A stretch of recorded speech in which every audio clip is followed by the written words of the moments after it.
जय श्री ओम नमः सिद्धेभ्य नमो अनंताणं नमो सिद्धाणं नमो आयर्याणं नमो वज्रायाणं नमो लोहे सर्वसाहूणं नमः समय साराय स्वानुभूत्या चकासते चित् स्वभावाय भावाय सर्वभावान्तरच्छदे अनंत धर्मणस्तत्त्वं पश्यन्ति प्रत्यगात्मनः अनेकान्तमयी मूर्ति नित्यमेव प्रकाशताम् वन्दितु सर्वसिद्धे दुर्गमचलं लोभमं गतिं पत्ते बोच्छामि समय पाहुड विणिमोश्री केवली वणिगम्। समय सार परमागम शास्त्र की इस महान ज्ञान यज्ञ में आज अंतिम चर्चा है। वैसे छिंदवाड़ा और देवलाली दोनों जगह पहली गाथा से अंतिम गाथा तक और टीका पंक्ति पंक्ति का रसपान 2 बार हो चुका है। जिज्ञासु लोगों के लिए उपलब्ध भी है। आज हम जो आत्मा को जानने की प्रेरणा दी गई है, दर्शन ज्ञान चारित्र से ही साध्य की सिद्धि होती है। और साध्य माने सिद्ध दशा, उसके बिना साध्य की सिद्धि नहीं होती। ये बिल्कुल सरल भाषा है, जिसे न्याय की भाषा में तथोपपत्ति यानी रत्नत्रय से ही मुक्ति की प्राप्ति और उसके बिना नहीं होगी, इसको कहेंगे अन्यथा अनुपत्ति। कल हमने पहला पैराग्राफ इस टीका का है वो पढ़ा था, आज दूसरा प्रारंभ करते हैं। नियमानुसार अपन सावधान हो जाएं, गाथा का रसपान पहले करेंगे। जह नाम को विपुरुषो गायाणं जानियूण सद्दहदी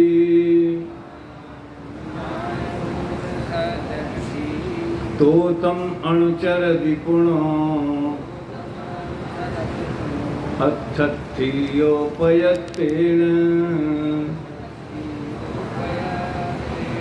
एवं हि जीवराया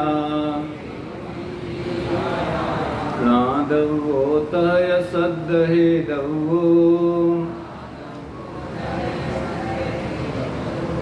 अणुचरिदवो यपुणो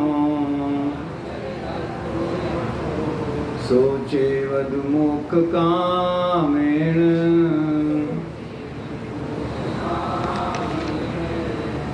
आज आधी आधी गाथा पढ़ते हैं छंद, ताकि सभी लोग दोहरा सकें। यह नृपति है यह जान कर, यह नृपति है यह जान कर, अर्थार्थी जन श्रद्धा करें, अनुचरण उसका ही करें, अति प्रीति से सेवा करें, यदि मोक्ष की है कामना, यदि मोक्ष की है कामना, तो जीवन नृप को जानिए, अति प्रीति से अनुचरण करिए,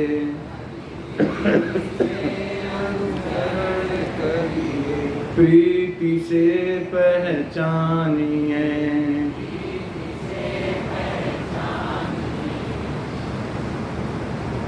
देखिए, इसके टीका की सबसे बड़ी विशेषता ये है कि जब उन्हें तथोपपत्ति समझाना है, तथोपत्ति माने रत्नत्रय की प्राप्ति और उससे साध्य की सिद्धि।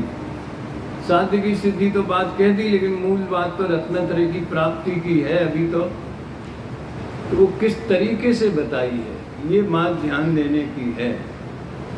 और रत्नात्रय की प्राप्ति के लिए क्या करना चाहिए, ये 15वीं गाथा में बता दिया। ज्ञान सामान्य का आविर्भाव और ज्ञेयाकार ज्ञान का तिरोभाव। अभी उदाहरण आया था सिनेमा के पर्दे का, और छंद चल रहा था, ज्ञान गे ज्ञान में झलकते हैं लेकिन ज्ञान गे रूप नहीं होता। ये जरा शास्त्रीय भाषा हो गई। पर्दे पे चित्र बनते हैं, आग भी लगती है, पानी भी बरसता है, किसी की हत्या भी हो जाती है, हैं? सारे तमाशे होते हैं जो दुनिया में होते हैं वो पर्दे पे दिखाए जाते हैं, लेकिन पर्दा तो पर्दा रूप ही रहता है। बस वह ज्ञान ही पर्दा है। ज्ञान दर्पण, ज्ञान को दर्पण भी कहते हैं, ज्ञान को पर्दा भी कहते हैं, ज्ञान को दीपक भी कहते हैं। ये तो सब रवि भी कहते हैं ये तो सूर्य रवि भी कहते हैं।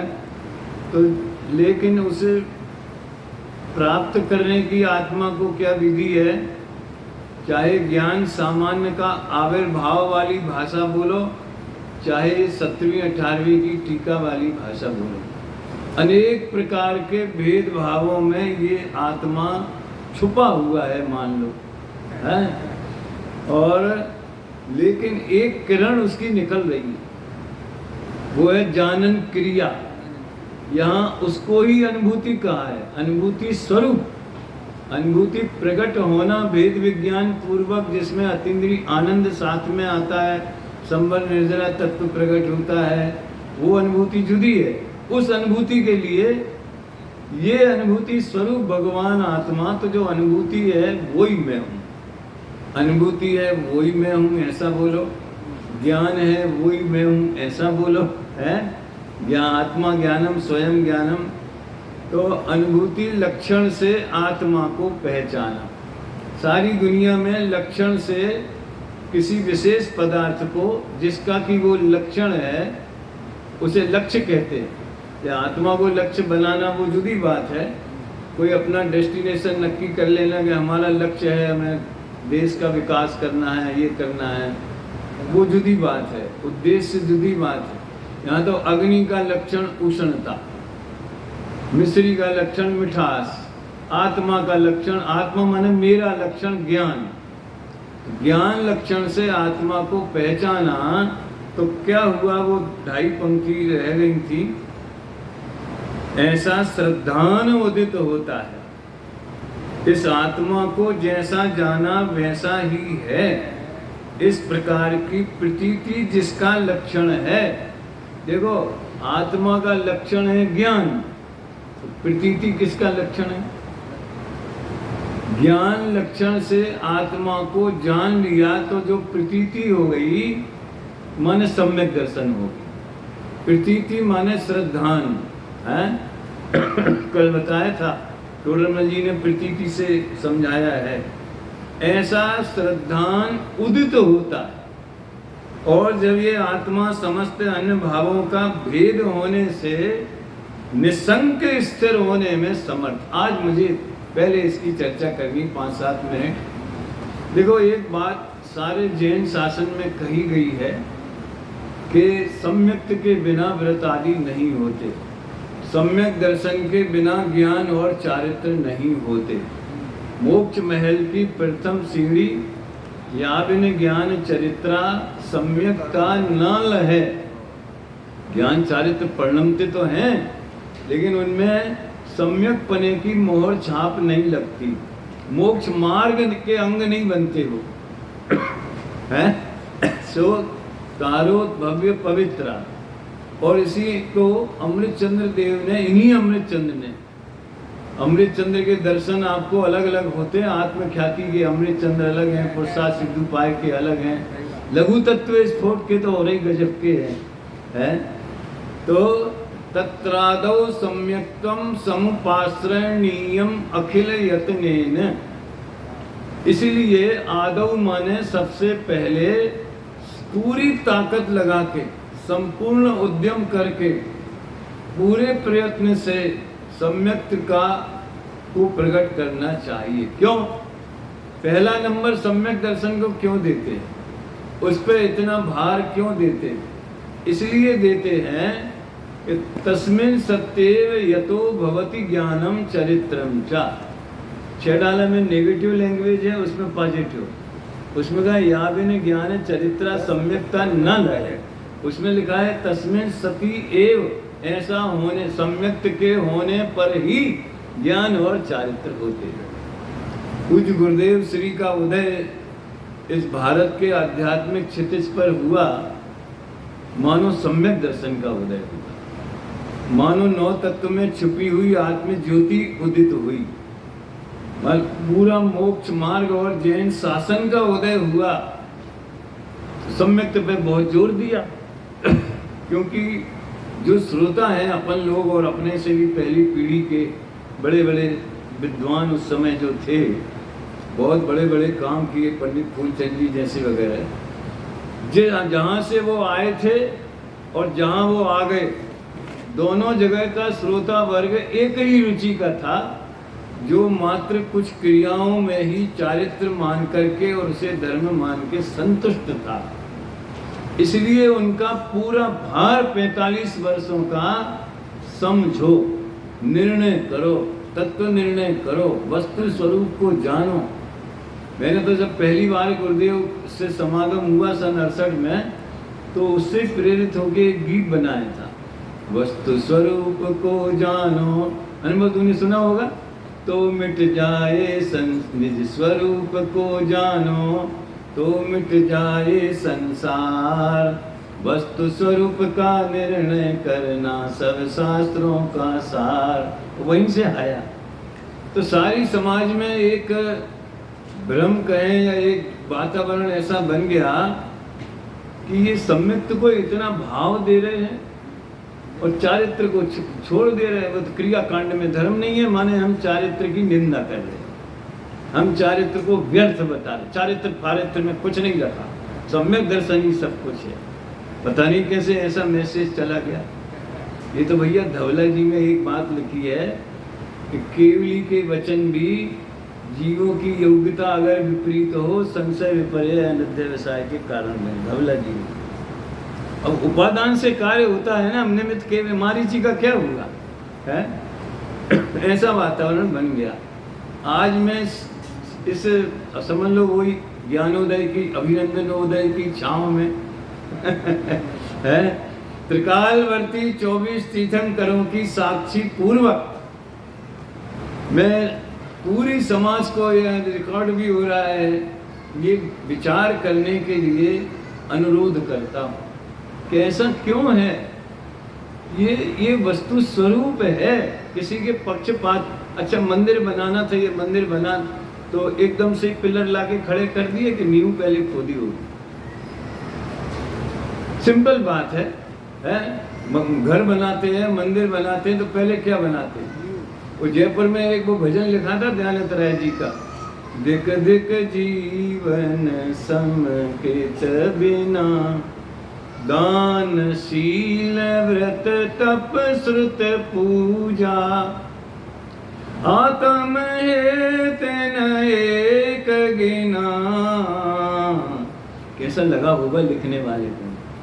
ज्यों बिन कंत कामनी शोभा, नीव बिना मंदिर चुनना, जैसे बिना एक के बिंदी।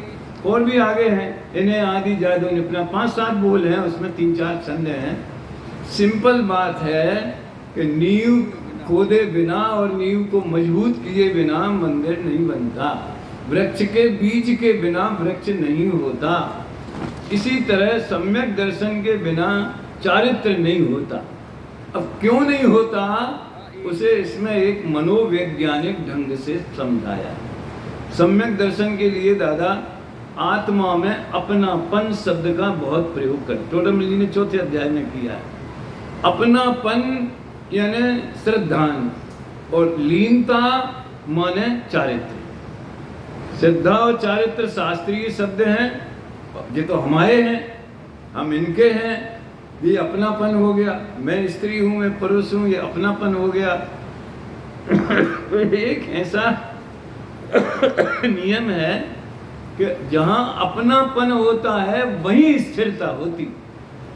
अब इसके अनेक दृष्टांत हैं, आप और भी जगह सुन लेना।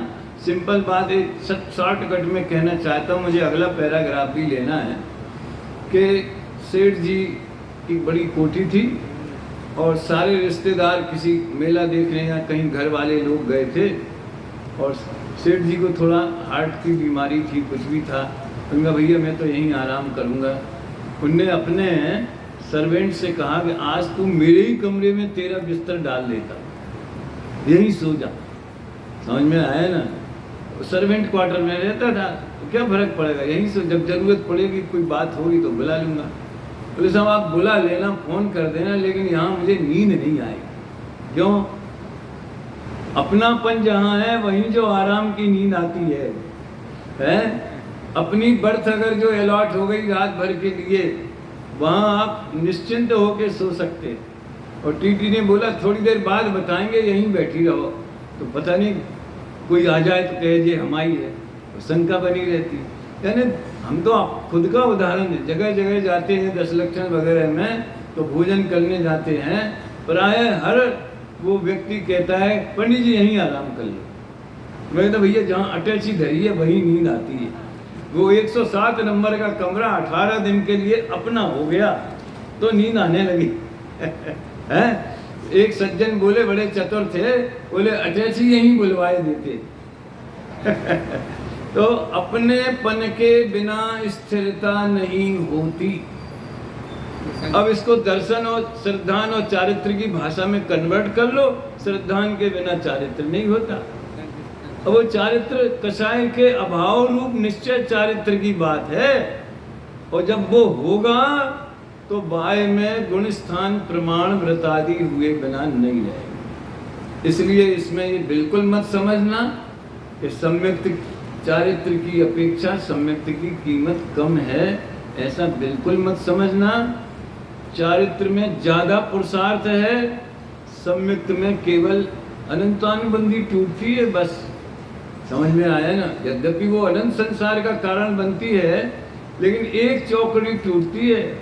सम्यक्त में कितना पुरुषार्थ और चारित्र में कितना पुरुषार्थ। कुंदकुंदाचार्य ने 2 सूत्र वाक्य कहे, दोनों पूरे हमारे जबलपुर में मंदिर बनना है ना, तो इनका मान स्तंभ में कुछ लिखाना है, तो इनका एक बिल्कुल सामने लिखाना दंसण मूलो धम्मो, उसके नीचे लिखाना चारित्रम खलु धम्मो। सम्यक दर्शन धर्म का मूल है।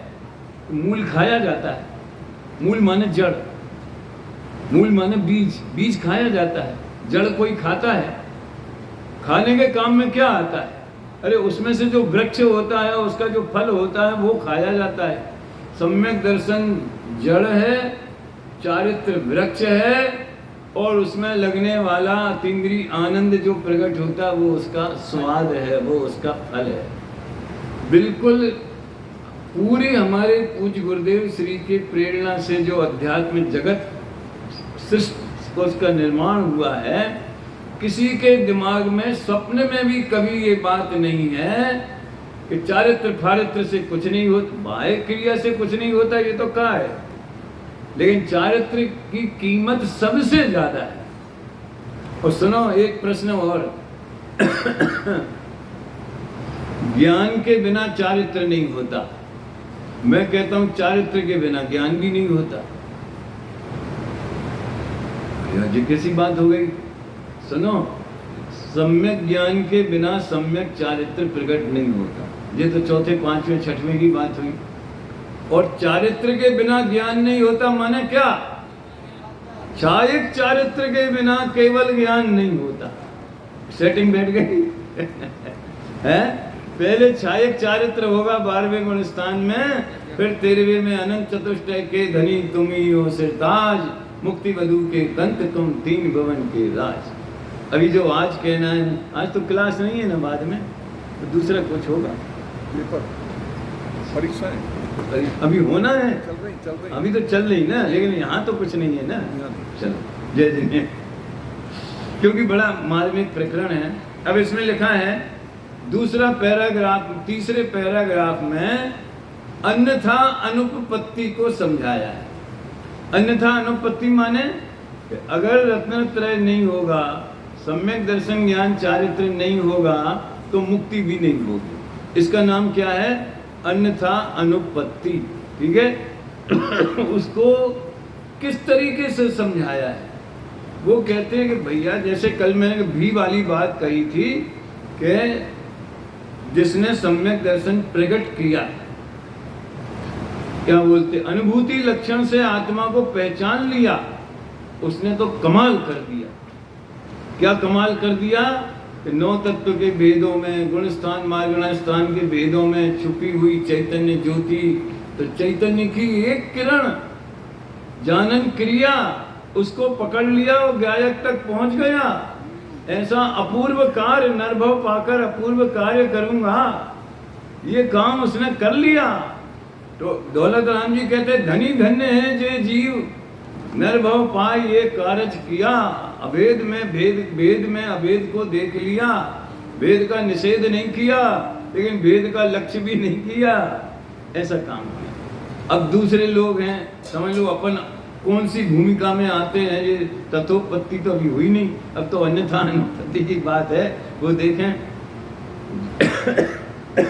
जब ऐसा अनुभूति स्वरूप भगवान आत्मा आबाल गोपाल सबके अनुभव में सदा स्वयं ही आने पर भी अब भी लग गई है, अब भी लग गई। युगल जी साहब ने सिद्ध पूजा की जयमाला में 2 पंक्तियां तो अभी भी के पहले वाली बताई और बाद की 2 पंक्तियां भी के बाद वाली बताई। बोलो सब एक साथ। ज्ञान की प्रतिपल उठे तरंग, झांकता उसमें आत्म राम। हरे आबाल सभी गोपाल, सुलभ सबको चिन्मय अभिराम। किंतु पर सत्ता में प्रतिबद्ध कीर मरकट सी गल अनंत। अरे पाकर खोया भगवान, न देखा मैंने कभी बसंत। बहुत बढ़िया व्याख्या है, बहुत बहुत बातें इसमें हैं। देखो कितना हो पाता है। पहले तो वो अनुभूति स्वरूप माने ज्ञान स्वरूप, चेतना स्वरूप, जिसमें सेंसेशन है, जिसमें फीलिंग है, जो अनुभव करता है, जो सुख दुख भोगता है, जानता है, ऐसा भगवान आत्मा आबाल गोपाल सबके अनुभव में सदा सदा सबके अनुभव में। कभी कभी तो गुरुदेव ने 1 इंद्री 2 इंद्री के भी लिया, ज्ञान के मात्र ज्ञान रूप परिणमन को भी अनुभव कहते। चाहे स्वाद आवे चाहे न आवे, स्वाद तो जब भेद विज्ञान हो जाता है तब आता है। भेद विज्ञान के बिना अब है आत्मा ज्ञान रूप परिणमन रहा है, हमारी नजर ही नहीं है, समझ में आया ना, हमारी दृष्टि नहीं है, हमें उसका पता ही नहीं है। इसलिए तो ग्रंथ लिखा, एकत्व भक्त आत्मा की कथा दुर्लभ है, इसलिए तो ग्रंथ लिखा। तो सदा माने त्रिकाल, चाहे 1 इंद्री में हो चाहे सिद्ध भगवान बन जाए, ये काम जो है बिजली के विद्युत प्रवाह जैसा कभी बंद नहीं। अच्छा एक बात बताओ, कभी आत्मा ज्ञान तो है लेकिन ज्ञान का कार्य ना हुए, ऐसा हो सकता है? अरे निगोद में भी 1 इंद्री जीव है, 1 इंद्री जितना स्पर्श इंद्री का ज्ञान तो पंचाष्टिकाय में इसकी बढ़िया चर्चा आई है, उसका ज्ञान तो होगा ही होगा, उतना स्पर्श इंद्री जितना। स्वावरण कर्म के क्षयोपशम की योग्यता प्रमाण, जितना जिसका ज्ञानावरण का क्षयोपशम है वो तो नाप है, उतना तो ज्ञान का कार्य होगा ही होगा। अब सवाल यह है वो ज्ञान में क्या चीज बैठी हुई। बहुत भाई साहब ने बहुत विस्तार से प्रारंभ के 20-25 मिनट में जो छंद लिया था, ज्ञान ज्ञेय को झलकते हैं लेकिन ज्ञेय को ग्रहण नहीं करता, ये बात कह दी। तो बस आबाल गोपाल सबको सदा यानी निरंतर और स्वयं यानी उसके स्वयं की सामर्थ्य से, ज्ञान की सामर्थ्य से ज्ञान आत्मा उसके अनुभव में आ रहा है। हम लालचंद भाई से वो ये गाथा बहुत लेते थे हम बहुत प्रश्न पूछते थे, अनुभव में आ रहा है तो सम्यक तो क्यों नहीं हो रहा है? उसका जवाब आगे दिया ना, किंतु पर सत्ता में प्रतिबद्ध। पहले तो ये समझ लो, ज्ञान की प्रतिपल उठे तरंग, झांकता उसमें आत्म राम। इसका क्या मतलब है? बहुत सिंपल बात है, लोगों को लगता है कि बहुत कम लोग समझ रहे होंगे। उपयोग लगेगा तो सब समझ में आ जाएगा। फिर इधर उधर की सोचेंगे, अब ये करना, वो बैठे यहाँ है, प्रेजेंट बॉडी अब्सेंट माइंड, तो फिर हमारी क्या जिम्मेदारी फिर है? उपयोग लगाना। यूं अपने ज्ञान की बात करो। ज्ञान में ये पंखा आ गया, नहीं आया। पंखे का आकार जिस ज्ञान में जल, पंखे का आकार माने गे आकार ज्ञान, वो जो ज्ञान परिणमन हो रहा है उसमें पंखा तो नहीं आया ना, पर्दे पे आग तो नहीं लगी ना, है आइसक्रीम तो नहीं आई ना, तो फिर क्या हुआ? ये तो नेगेटिव बात हुई।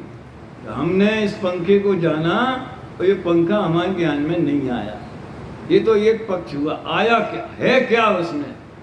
झांकता उसमें आत्म राम। सोने की अंगूठी में जो उंगली में पहनते हैं, मेरी तो आज तक समझ नहीं आया कि उंगली में अंगूठी पहनते कि अंगूठी में उंगली पहनते। सोने की अंगूठी में आपने क्या किया है? देख लो सोने की अंगूठी में सुनार है कि उंगली है कि स्वर्ण है, तीन में से एक ऑप्शन हो गया ना। तो ज्ञान के परिणमन में ये होगा कि ज्ञान स्वभावी आत्मा उछलेगा। समुद्र की लहर में हवा तेज चल रही है, 100-200, अब तो आने वाले तूफानों का समय आ गया है, हवा तेज चल रही है, लेकिन उस लहर में रेत नहीं है, ये तो बहुत दूर की बात, लेकिन हवा भी इस लहर में है कि पानी है। समुद्र की लहर में वही पानी है जो समुद्र में है। ज्ञान के परिणमन में वही आत्मा है जो त्रिकाली ध्रुव शक्ति रूप है, वही आत्मा है। इसका नाम है ज्ञान की प्रतिपल उठे तरंग, झांकता जिसमें आत्म राम। तो बस ये, चाहे वो ज्ञान सामान्य का आविर्भाव बोलो, चाहे वे ज्ञान की तरंग में ज्ञान का ही वेदन करो, ज्ञान पर ही दृष्टि दो।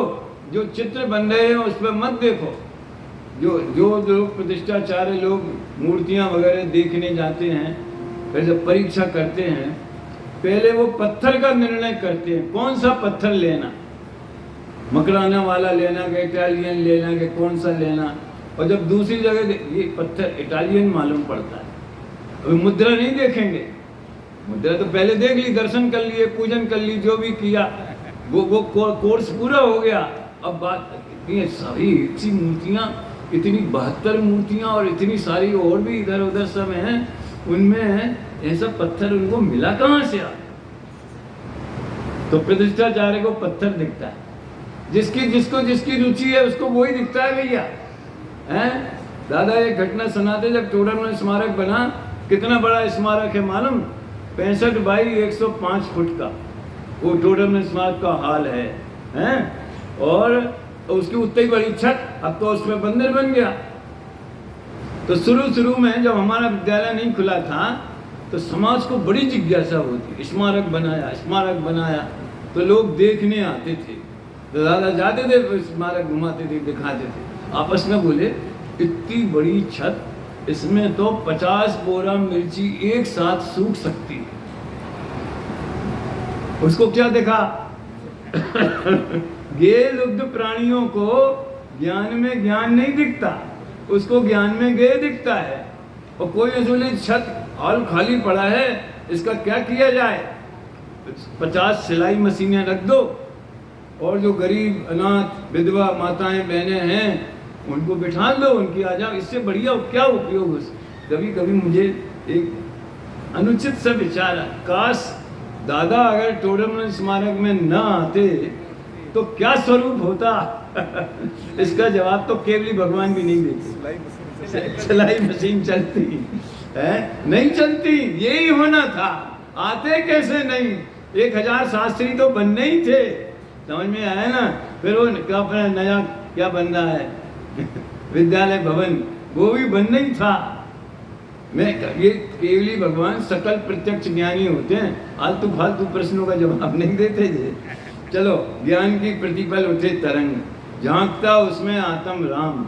तो आबाल गोपाल सबको अपने ज्ञान की लौ में ज्ञान ही प्रकाशित होता है। देखो भैया, ज्ञान का स्वपर प्रकाशक स्वभाव और स्वपर का भेद विज्ञान दो अलग अलग चीजें हैं। जब हम ये बोलते हैं तो कि ज्ञान स्वपर प्रकाशक है, तो स्व प्रकाशन का मतलब उसको आत्मा का अनुभव हो रहा है, ऐसा नहीं है। वहां स्व माने वो ज्ञान की पर्याय ही स्वयं के लिए स्व है। ऐसा किसका ज्ञान है? जो आप जानते हो उसे भी आप जानते हो कि मैं जान रहा हूं, नहीं जानते हो उसे भी जानते हो। कक्षा में एक प्रश्न पूछा, समझ में आया ना? बाल बोध की कक्षा थी और उसको बोला अनंत परमेष्टि की परिभाषा बता। बोलना नहीं कोई, जिसको आता हो वो हाथ ऊंचा करे, ऐसा प्रश्न किया। तो 4 से बच्चों ने हाथ उठा दिया, कुछ बच्चों ने नहीं उठाया। अभी जवाब किसी से नहीं मांगा है, तो जिसने हाथ उठाया, तुमने हाथ क्यों उठाया? मुझे अनंत परमेष्टि की परिभाषा मालूम है। तो वो अपने ज्ञान को जानता कि नहीं जानता? ज्ञान को जाने बिना उसने कह दिया कि मुझे मालूम है। अब दूसरी बात, जिसने नहीं उठाया, तूने क्यों नहीं उठाया? तू तो बड़ा होशियार है, तूने क्यों नहीं उठाया? साहब मैं भूल गया। आश्चर्य की बात है कि जो ज्ञेय का ज्ञान में नहीं है, उसके अभाव पक्ष को भी जान रहा है कि मुझे याद है। अपन लोग बोलते हैं, कोई छंद बोलना होता है और पूरा याद नहीं आता, कहते इस समय याद नहीं आ रहा है। याद नहीं आ रहा है ऐसा हमारा ज्ञान जानता है कि नहीं जानता? उसको भी जानता कठिन तो है, कठिन तो नहीं है ना वो। इसके लिए शास्त्री बनने की जरूरत नहीं है। शास्त्री जी बनने की जरूरत तो गणधर की गद्दी पे बैठने के लिए है। समझ में आया ना? ये समझने के लिए सत्येंद्र भी समझ सकता है। समझ में आया क्या? कल मेरे पास कोई आया था, मैंने उसको बताया था, जो हमें नहीं मालूम, हमें पता नहीं है कौन सा मंत्री को कौन सा विभाग मिलेगा, ये हमें पता नहीं है। हमें पता नहीं है, ये पता है कि नहीं? इसका नाम है ज्ञान। ज्ञान को ही जानता है। अब फार्मूला और आगे बढ़ाया कि जो ज्ञान को जान रहा है वो आया कहां से? ज्ञान तो ज्ञान में स्वसंवेदन, वो अनुभूति वाला नहीं। ज्ञान में ज्ञान का, जैसे दीपक की लौ में लौ तो प्रकाशित होती है, वैसे ज्ञान में ज्ञान तो प्रकाशित हो ही रहा है। अब अपन अनुमान ज्ञान करें कि वो ज्ञान आया कहां से। अगर ज्ञान स्वभाव नहीं होता तो वो ज्ञान कहां से आता? तो वो ज्ञान स्वभाव में से आ रहा है। यानी ज्ञायक में से वो ज्ञान की किरणें, सूर्य में से किरणें निकल रही हैं। तो इस अपेक्षा से ये भी कह देते हैं कि प्रत्येक आत्मा को ज्ञान में ज्ञायक ही जानने में आ रहा है। जाननारो जनाए छे। अभेद विवक्षा में कहो तो जाननार आत्मा है, भेद विवक्षा में कहो तो वो ज्ञान पर्याय ही जान। अब समस्या क्या हो गई? किंतु पर सत्ता, किंतु लगाई, यानी हाथ पे रखा है। देखो, हमें अनुभूति प्रकट करना है, सम्यक दर्शन तो ठीक है, अनुभव करना है आत्मा का, ये समस्या नहीं है। हमें ज्ञान का अनुभव निरंतर हो रहा है, ये पता नहीं है, ये समस्या है। हमें पता नहीं, अनुभूति की धारा तो बह रही है, अनुभूति स्वरूप आत्मा की धारा तो त्रिकाल बह रही है, लेकिन हमारी उस पर नजर नहीं है। किंतु पर सत्ता में प्रतिबद्ध, कीर मरकट सी गहल अनंत, अरे पाकर खोया भगवान, न देखा मैंने कभी बसंत, नहीं देखा निज शाश्वत देव, रही क्षणिका पर की प्रीति क्षम्य कैसे हो ये प्रकृति की है। एक बार बाबूजी का कोई, उनकी हाजिरी थी, और उसमें उन्होंने 90 बार था शायद, कोई स्मारिका निकालने। मैंने 8-10 लाइन भेजी हैं, बुक पता नहीं कहाँ गई। जैसे भगवान वैसी पूजा, जितना सुपर स्टैंडर्ड, जो सर्वोत्कृष्ट सिद्ध भगवान, सर्वोच्च देव, वैसे ही सर्वोत्कृष्ट पूजा। समझ में आया? प्रारंभ में ज्ञान का स्वरूप बताया, फिर अपनी भूल बताई, समझ में आया ना? और दशाचारों गति की दयनीय यानी संसार अवस्था का वर्णन किया, और फिर क्या है वो बताए मर्म अरे बिन कौन, वहां से सिद्धों का वर्णन चालू हो गया। नहीं प्रज्ञा आवर्तन शेष, हुए सब आवागमन अशेष, अरे प्रभु एक में आप अनेक बसते, ऐसा है ना। चलो, तो कीर मरकट सी गहल अनंत, किंतु पर सत्ता में प्रतिबद्ध। इसका अर्थ क्या हुआ? इसका अर्थ देखो, किंतु मूल अज्ञानी जन को जो ये अनुभूति है वो ही मैं हूं, ऐसा आत्मज्ञान उदित नहीं होता। समझ में आया ना? उधर उदित होता था, इधर उदित नहीं हुआ, और उसके अभाव से अज्ञात का श्रद्धान गधे के सींग के समान है। अब जिसका ज्ञान ही नहीं है उसकी प्रतीति कैसे होगी, उसमें अपनत्व कैसे होगा? इसलिए टोडरमल जी ने पहले ज्ञान, फिर श्रद्धान, फिर आचरण, ये शैली कुंदकुंदाचार्य की शैली है। लेकिन मोक्ष मार्ग तत्वा सूत्र में पहले श्रद्धान, विरोध नहीं है इसमें, जाने बिना श्रद्धान नहीं होगा, लेकिन जब श्रद्धान होगा तभी वो ज्ञान मोक्ष मार्ग का अंग बनेगा, सम्यक नाम पाएगा। बस इतनी बात है। दादा वो फोटो कॉपी का उदाहरण देते थे, श्रद्धान भी नहीं होता और अन्य भावों से भेद नहीं हुआ, आत्मा में निसंक स्थिरता नहीं। फिर वो विकल्प आते हैं, वो भाई साहब बहुत वर्णन करते ना ज़्यादा, फलाना स्त्री आ गई, पुत्र आ गया, ये आ गया, जो आ गया, निसंक स्थिरता होती नहीं है। अपना और अपनापन होने पर भी गुण स्थान प्रमाण पुरुषार्थ आगे बढ़ता है, तब स्थिरता सहज होती है। अब ये पूरा हमने ये विषय ले लिया, नहीं तो सहजता और पुरुषार्थ, जयपुर में जब दादा का वियोग हुआ था हम रुके थे, तब इस पर 5-6 दिन इस पर चर्चा हुई थी, सहजता के ऊपर। अभी उसमें कुछ नहीं कहना है, अभी तो ये कहना है श्रद्धान नहीं हुआ इसलिए चारित्र नहीं हुआ, इसलिए मोक्ष मार्ग प्रकट नहीं हुआ। अब ये कीर मरकट क्या होता है?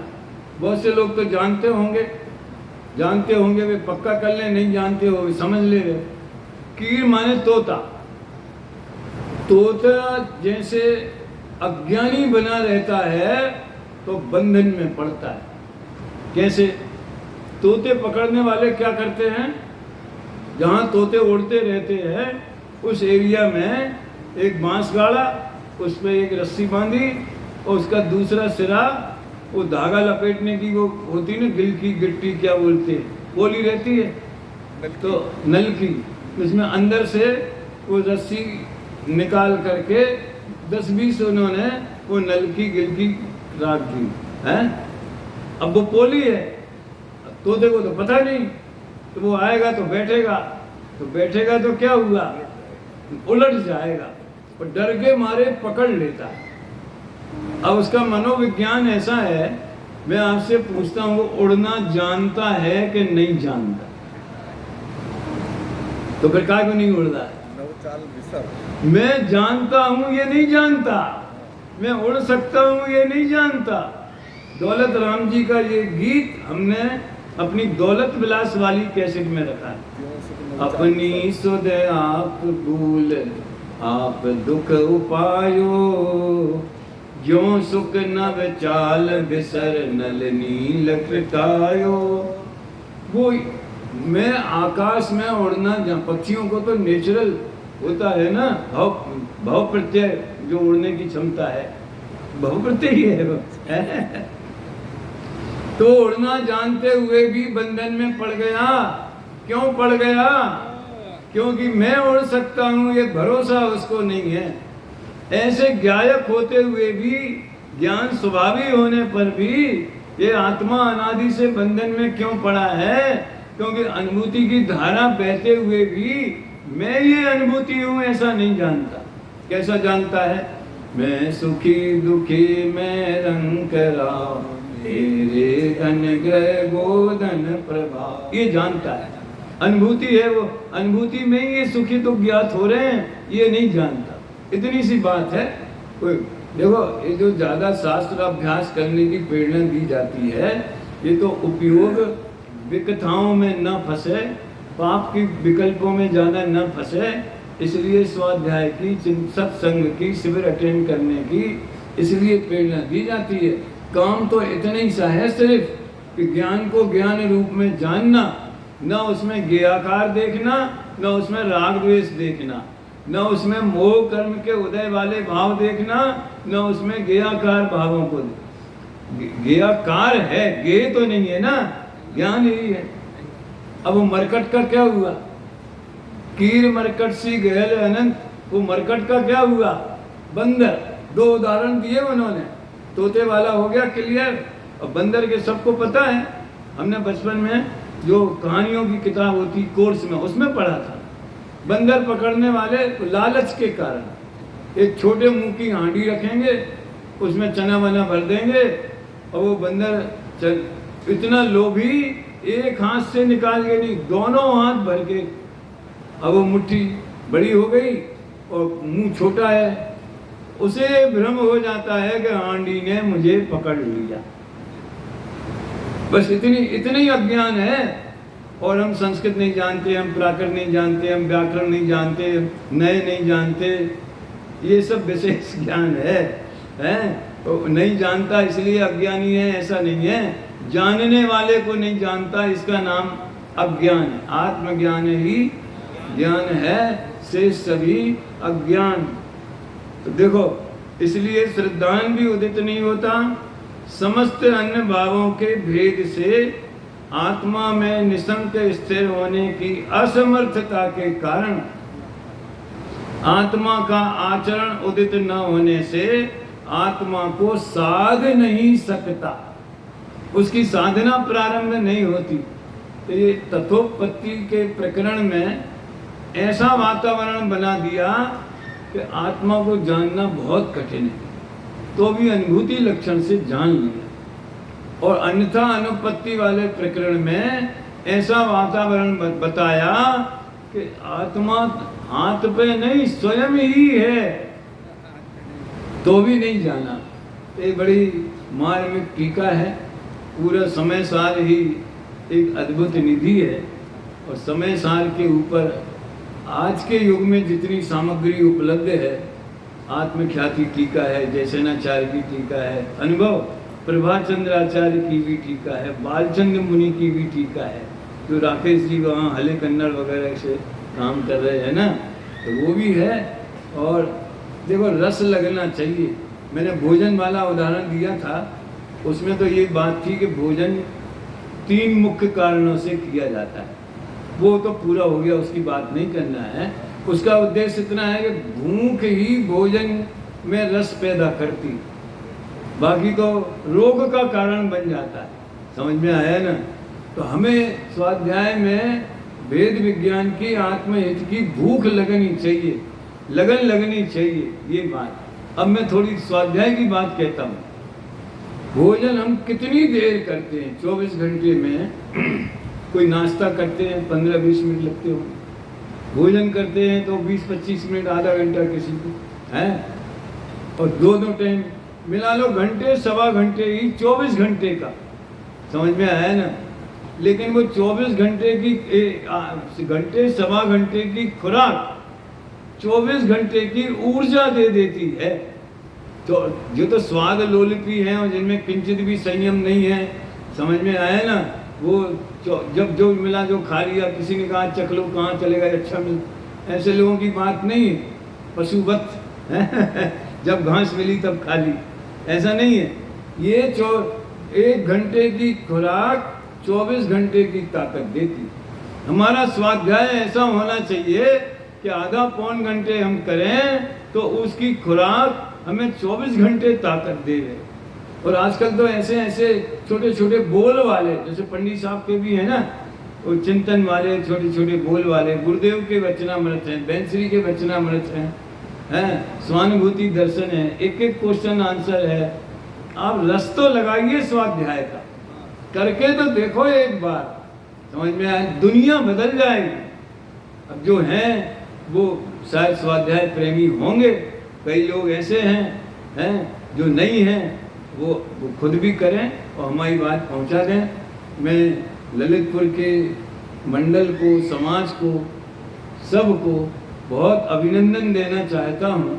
एक विषम परिस्थितियों में, विषम वातावरण में भी ये महान ज्ञान यज्ञ संपन्न हुआ और ये याद रखा जाएगा। इस भावना से अपनी बात पूरी करता हूँ। मैं भी अगर कुछ अनुचित कहा गया होवे भूलवश तो उसके लिए क्षमा प्रार्थना। ओम नमः सिद्धेभ्यः।